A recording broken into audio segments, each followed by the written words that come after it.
All right. On one hand, I know that there are a lot of people out there watching the show who say, I didn't feel anything. I didn't even notice the government was shut down. But there are Americans who were furloughed, who were working without pay, and it definitely affected them. What's the damage to our country going to be, and what's the damage for Republicans and Democrats?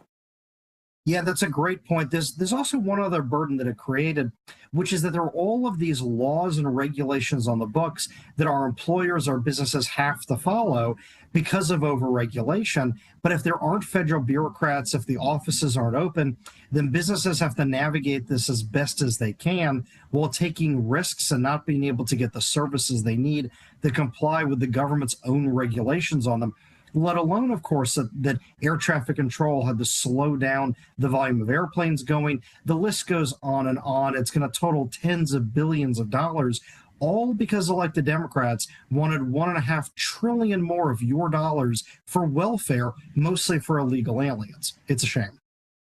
What are you hearing was in that deal? Because we all heard this kind of like mysterious conversation and deal making was taking place a few nights ago. But I mean, Democrats were very recalcitrant when it came to that $1.5 trillion regarding ACA. And Republicans were just as belligerent on the other side saying, no way, Jose. What changed?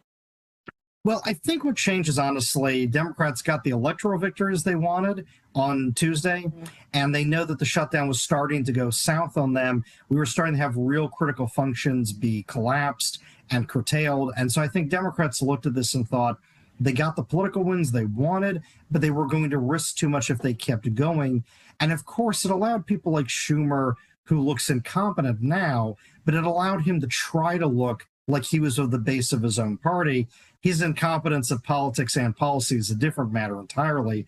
But look, we don't really know what deal was cut. And you have to keep in mind, the funding of this bill will last for less than 3 months. And so this is just the beginning of all kinds of negotiations between both sides. And we could be back here again in January.